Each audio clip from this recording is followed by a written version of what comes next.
This is New Home Insights, the John Burns Real Estate Consulting Podcast. I'll be your host, Dean Wehrli. As the title promises, we're going to bring you insights into everything housing, latest trends, innovations, observations, and issues of the day. We'll bring in colleagues here at John Burns and also some major industry players from all across the country. This podcast is going to be quick, fun, but also hopefully make you think. So see you here every couple of weeks. Now let's get to it.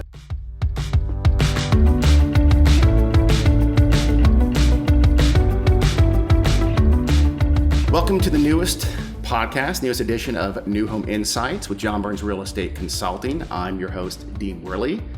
Today we have another very, very special guest. In fact, I'm going to say our most special guest so far. Alaina Money from Garman Homes. Alaina, please say hi. Hi. Wow, what an intro. Hey, I mean that very seriously. What we're going to do today is something a little bit different than we normally do. It's not necessarily a specific topic. We're going to talk about the role of women in building, and we're going to do that through Alaina's experience. She helps run and owns the Garman Homes building company out of Durham, North Carolina. They build throughout the Research Triangle in North Carolina. One of the models, I guess, of the company is build like a girl. So that's what we're gonna talk about, how Alaina, through building like a girl, learned to run a home company. So I want to start, Alaina, by asking, though, with a spectacular name like Alaina Money. How did you get into building homes rather than being like a hedge fund guru or a host on CNBC or something like that? What first attracted you to building? Well, you know what's so funny? I actually went to school for a master's in healthcare administration. I was a healthcare consultant, and I was completely miserable about it. And I went on a search with friends and people I knew and asked them who loved their job, who loves your job?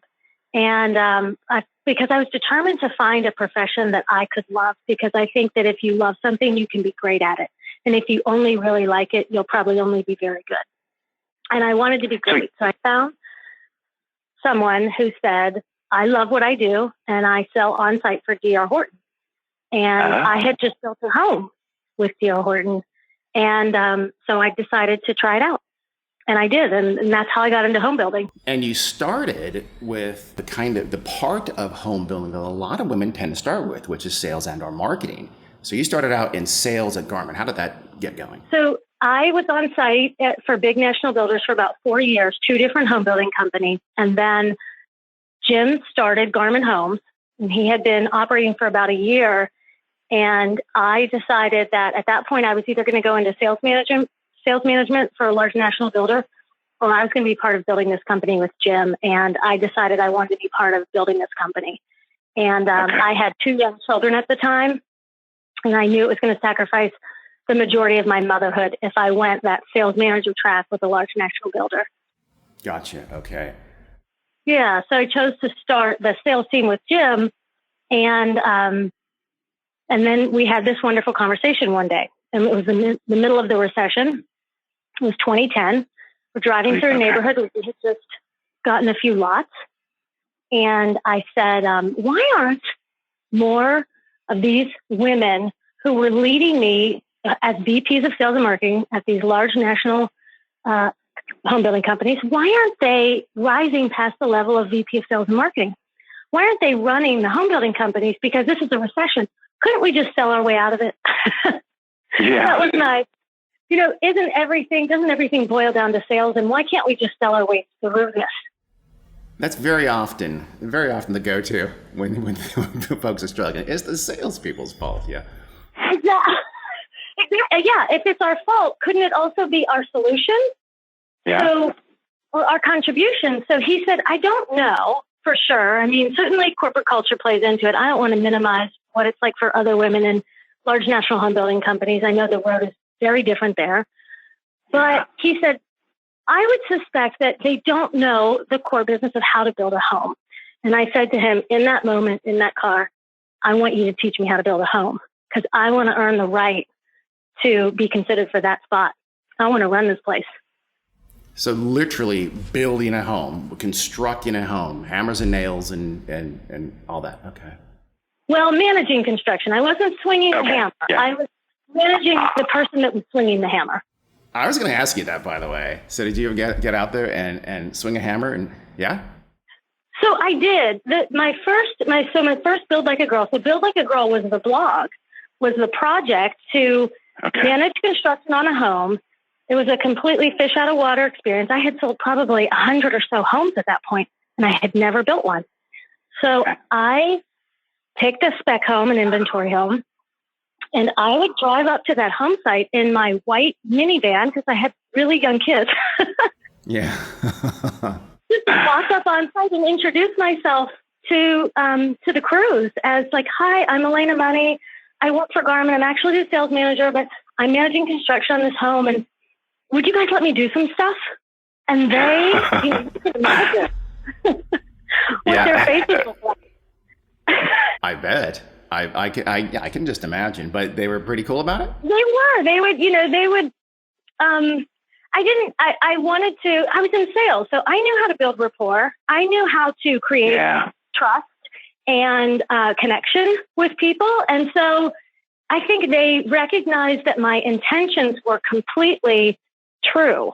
I really endeavored to learn as much as I could about what it looked like to construct one of our homes, what it looked like to manage construction. So one of my very favorite moments from the blog is when I asked the concrete crew, I was talking to them, they were pouring a slab, and I was on the outside just talking to them, getting to know all the guys.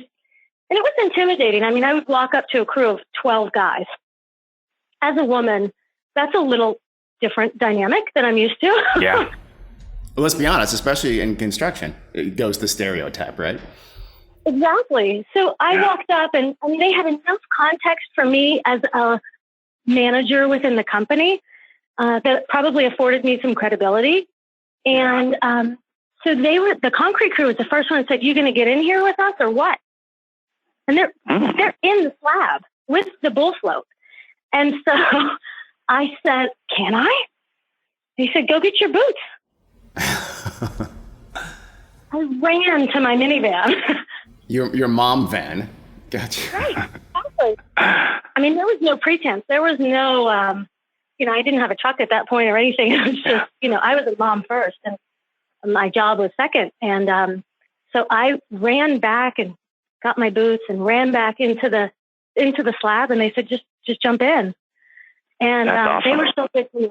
And they've, that connection when for years after, as I would drive up onto a site and see that concrete crew, I was just, it was like seeing family, and I knew them all by name. And it was such a high value for us because they knew that I would value all the extra effort, all the extra attention. Yeah. They knew that it meant something to me and that I was always appreciative when they took extra time and I noticed all their details. And so, yeah, it was a wonderful experience. And that's a great point though, right? They know you've walked in their boots literally. And that just, they know that that management, quote unquote, knows what they go through and how hard their job is.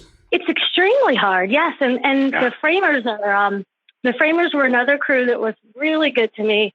And they let me fly trusses with them. And it's still my favorite part of construction. It's when they fly the trusses. I love it. I think it's just like a party. So I want to be clear though. So when you said, hey, you're the sales manager, right? For Garman Homes, and you say, you know what, I want to shift to construction manager. So that's pretty brave saying, yeah, I'll send my obviously highly valued sales manager and let her do construction for a while. That's a pretty brave thing to do from a builder's perspective. Yeah, it was. And really, let's be honest, it was 2010. We were in the middle of the largest recession. And we had nothing to lose. There was nothing going on. Okay. Sure, go for it.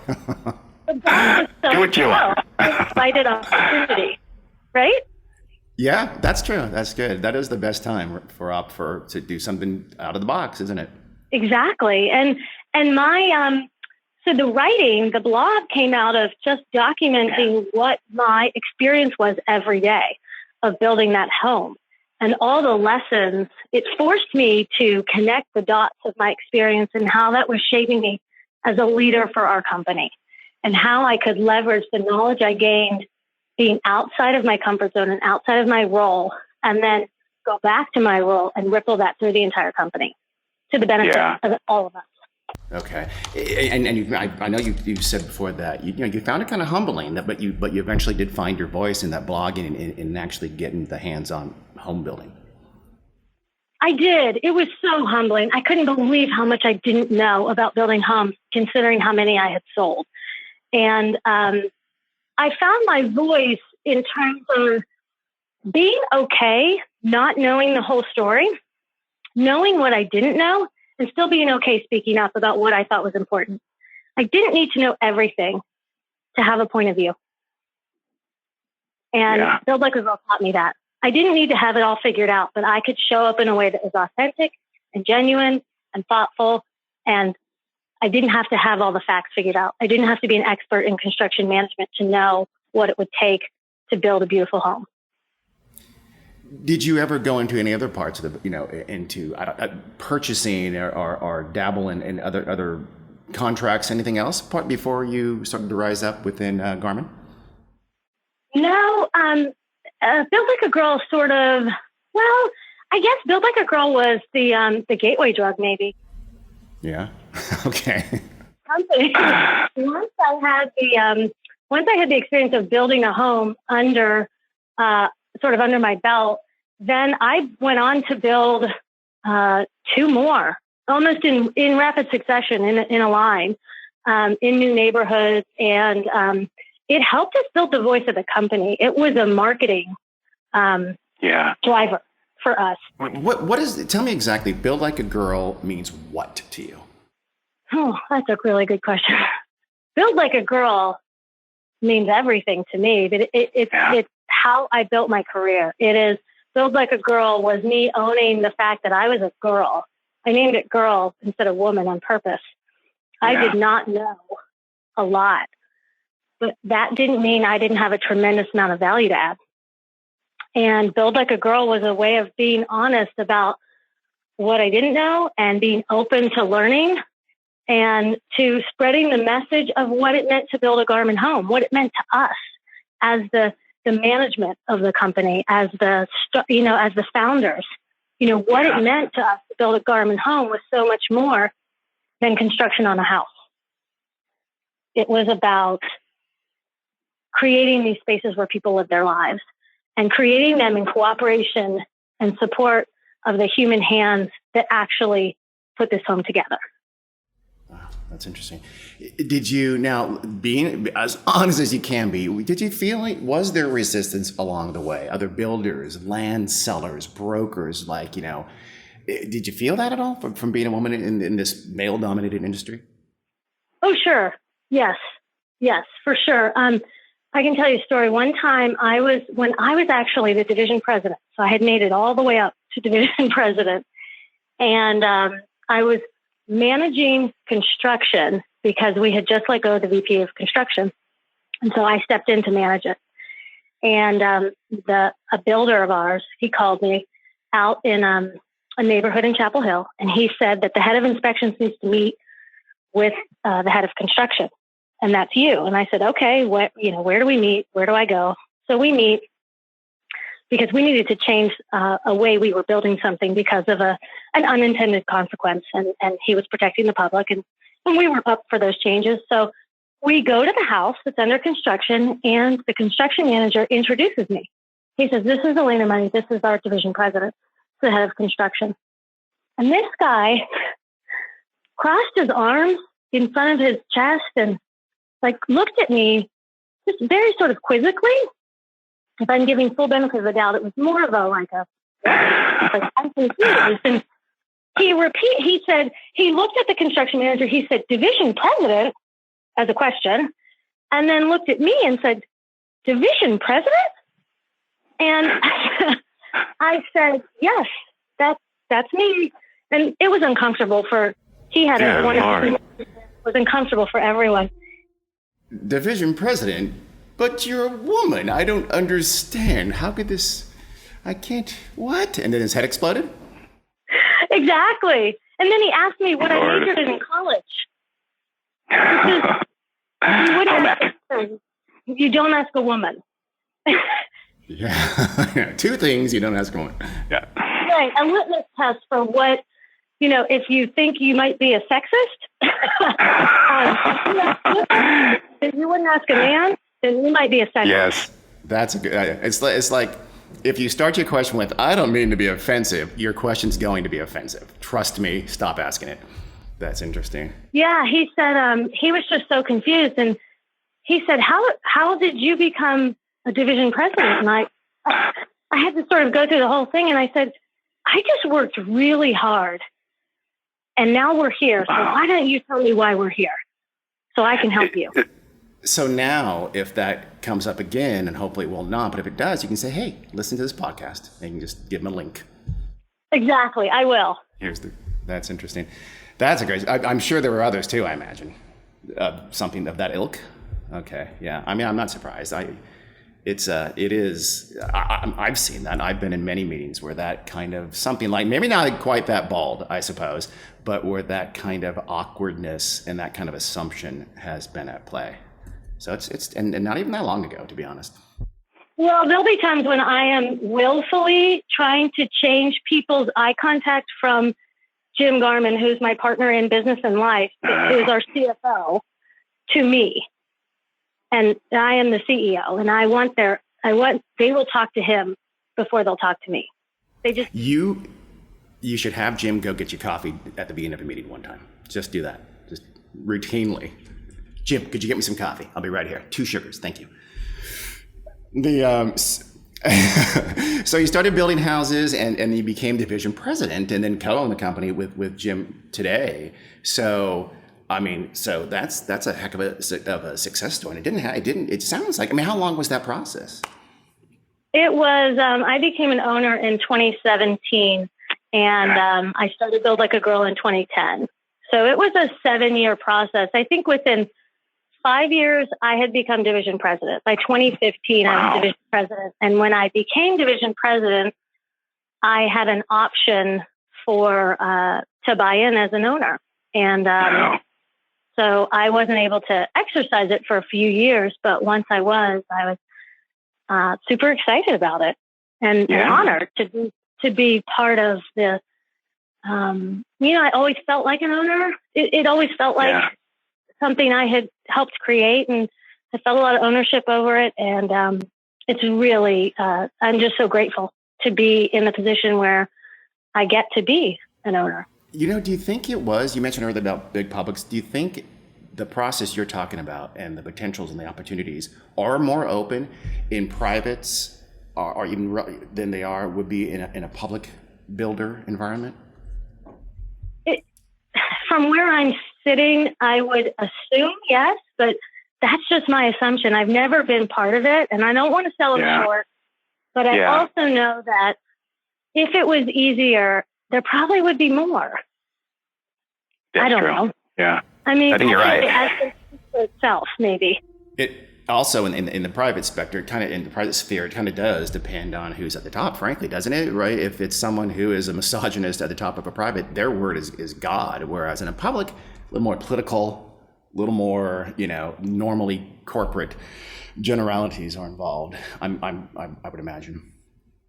Yeah. I think there are pockets of people who are turning the tide within a larger organization, for sure. And I've witnessed that as well. And I always want to cheer those people on and make sure that, I'm supporting them. As we certainly, there are companies out there that, I don't want to speak in too many generalities, because there are companies out there who are bucking the trend. And I was not nearly the first division president here in Raleigh. And there were several more, there was a handful of us. I'll give a hat tip to one, Taylor Morrison. I know it's not just Cheryl Palmer, but heading that company, but they have female division presidents and other women I work with in very high positions. I don't want to short to any other builder who's doing that, but they just stand out to me as a builder, a public builder that's doing that, I think, pretty dramatically and clearly. Oh, absolutely. But I think she's the only one of the. She is, yes. But even beyond Cheryl, they have a bunch of folks, a bunch of women out there, and increasingly so, that are in DPs and other corporate level too. So it's good. It's happening.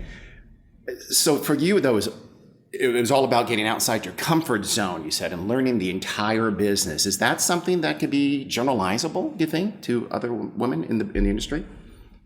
I think so. I think, yeah, for sure. I think anytime you get out of your comfort zone, you get out of your area of expertise, and you endeavor to learn as much as possible about some other part of the business, it unlocks just a whole data field of points that you can then connect back to your own area of expertise, which just deepens your understanding of how this business actually works, start to finish. So your perspective, we always say, like, when someone goes through an experience like this, Jim and I will often say to each other, that person grew a foot. They grew a foot going through that experience, because now they can see from 12 inches higher.